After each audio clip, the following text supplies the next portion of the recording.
ঘর কোনটা? ওই যে ওইটা হইছে ছাড় ছাড়, ঘরে গিয়ে ডাকাতি কোটা ছাড় ওরে। একবার মেরে চুপচাপ দাঁড়ায় থাকেন। এই মহিলাটা গরিব, কিন্তু তবুও তার বাড়ি থেকে টাকা নিয়ে এই যাইতেছে। লড়েন না, চুপচাপ দাঁড়ায় কি থাকেন। একটা অবস্থা না? এমন হয় অনেক সময় সমাজে। সর্দার ওর এই ঘরে যে- যা এই যে পাইছি টাকা সব এলিয়েছি। নিয়ে সব চলে লইছস না? যেতেছে।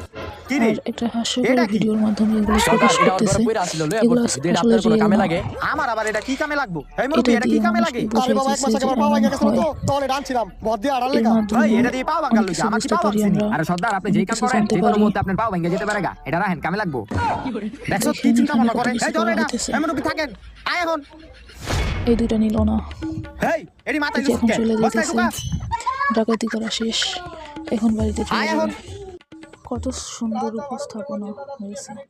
আসলে এগুলা বাস্তবে ঘটে, তাই ওরা এভাবে ভিডিও বানিয়েছে। কি হবে সে হারিয়ে যা দুঃখিনীর তোরাই, কেননা এটাই তো মনে হচ্ছে সেই বাল্মীকির তপোবন, যে তপোবন মাঝাবি মাজা লোকীকে চির নির্বাসনে রেখে গিয়েছিল।